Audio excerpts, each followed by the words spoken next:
first one? The first one was in 2015. Okay. Yeah, the first one's in 2015. That started when we were driving home from Delaware. We had a Stop the Violence concert there in Delaware.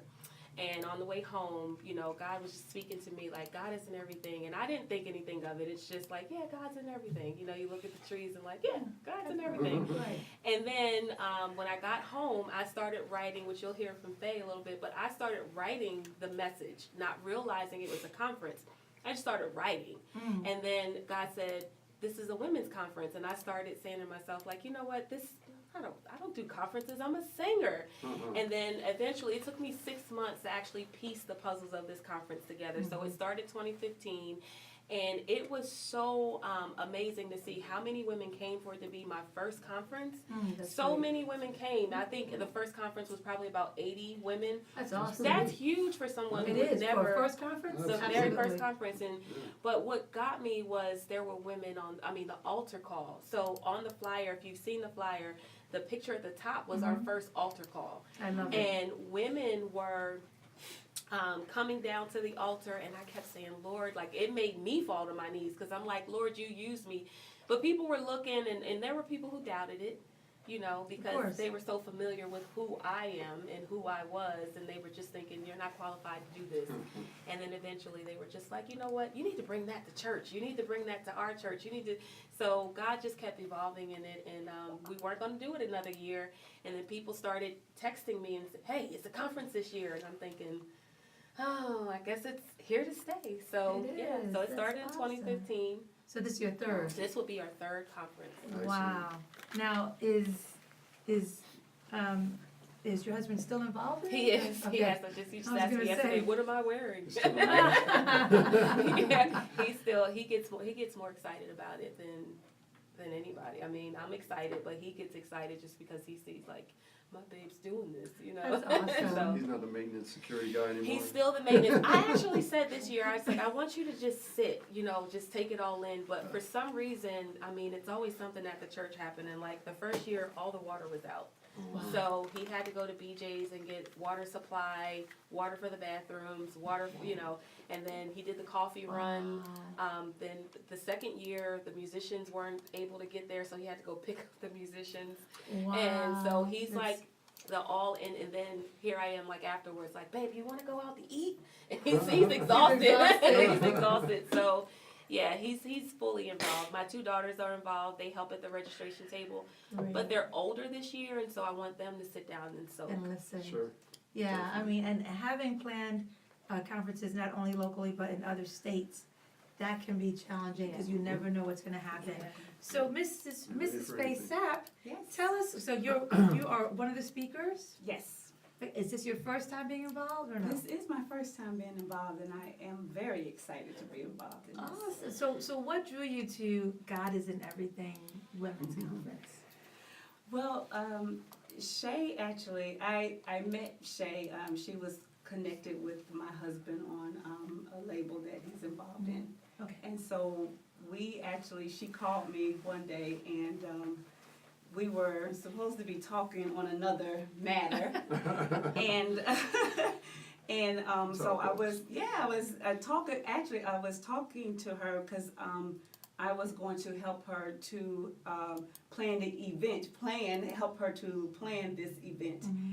And as I was talking with her, she was like, are you a minister? And I'm like, no. But I know that all of us, as children of God, we all have ministry in us. That's right. Whether you are ever going to be on a pulpit or not, everyone is called to minister. So I was going back and forth, like, oh, well, I'm not, so. And so we kept talking, and she's like, well, as you're talking, God is letting me know you're not supposed to plan my event. You're actually to be on the panel. And I'm like, what are you talking So about? I didn't hear that. Right. Well, it's funny because just the day before, I told Shay, I had been running for a long time, and many people probably can attest, God may be wanting you to do something, and a lot of us we're running because we may feel inadequate. Right. We don't feel like that is us. You know, my husband is a minister and he's also a gospel singer. So I got comfortable for many years being in the background because I'm like, my husband is the minister, he's the one. And God had been for many years wanting to elevate me into my ministry. But I got complacent with being in the role of the background. Right. So just the day before Shay had called me, God had been dealing with me, but this particular day, he just really was ministering to me. Okay. And I had just said, I'm tired, Lord, and I'm just gonna stop running. And whatever you want me to do, I'm gonna do it. Amen. Wow. And I'm gonna stop. And the very next day, she said, God wants you to be on the panel. So it came a little quicker than expected. Exactly.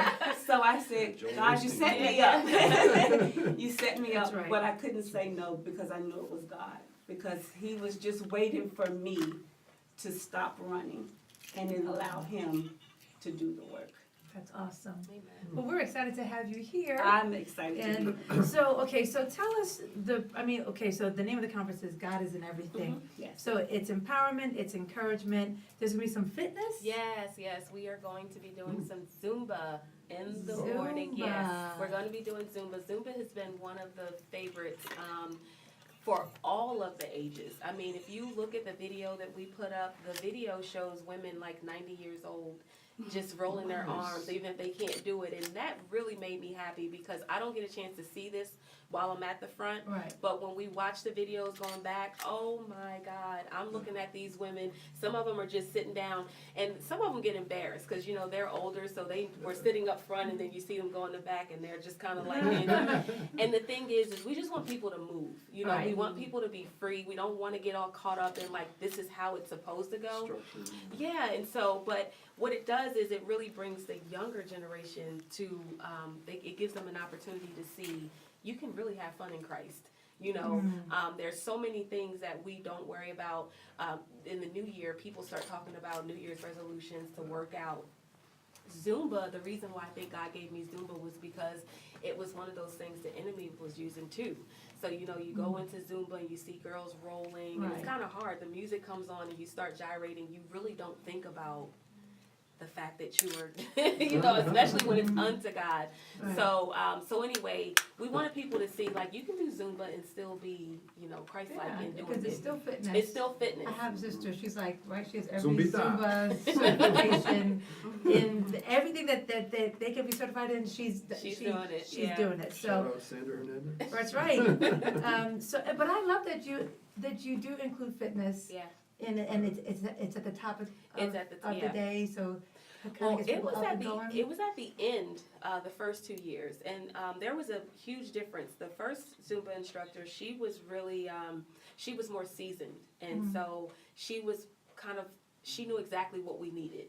She told a story about her body and how her body had stopped working at one point. Like, she just shut down. God shut her body down, and she couldn't move. And right before the conference, she started to feel like the chains break off, and she was able to move, and she shared that. And she started sharing her story about why she knew that it was God keeping her from doing the different things that she was doing. But the conference, so when you see her moving, it was causing everyone else to, like, break free and move. So her altar call was a little different because people understood, like, what Faye's going to be talking about, the brokenness, like her brokenness and why her body shut down. The second year, we had a younger girl do it. And we want to bring college students in because, of course, they're at that age. And so we had a college student come in. And I mean, she was going for it. I mean, she was moving, and we were all like, we don't know which, you know, and it didn't make good for the Zumba convention. It was like Zumba convention, and she played Te Amo. Oh, really? She Awesome. did Zumba to Te Amo, and it was so awesome. We sang that song for 6 months. Te Yeah. Amo. Yeah. I love that song. but it was so high impact that when it came time for altar call, we were all People were exhausted. we weren't able to stop, and so and that's that's the most important part. The altar call Absolutely. is the most important. So this year we decided, let's do it in the beginning as everyone's coming in. People get really afraid. They miss praise and worship because we started so soon. Yeah. But we were like, let's just, people come in and they see Kinda like Zumba a happening. warm-up. Yeah, it's a warm up. Get loose and, you know, kind of just, you come in, you're right with your, because what we do, we come in, we sit down and we just wait. We don't look around. So get acquainted with the people around you. And it helps to kind of set the atmosphere. It does. It The comes, you're fun. walking into fun. You're Right, walking music, into, you know, fun. I'm missing out on my fitness that day. I'm not even going to class. Right, So, you right. know, there's a lot of people are like, I'm not coming because I have class that morning. Nope, we got you. It's 9 a.m. Doors are open. Zumba starts at 9:30, 9:45. Wow. We will take care of you. Well, that's awesome. Now, speaking of praise and worship, as we go into this break, tell us about this song I choose that the we're worship. about to hear. I choose the worship. Mhm. Oh my goodness. This song came out of me 2 years ago. It was remade twice. And this actually just exudes who I am. Fun.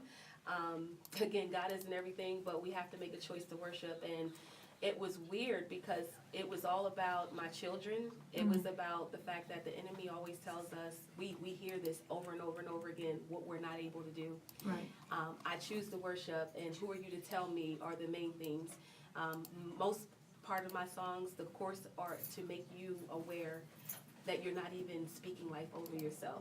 And that's what I choose to worship is.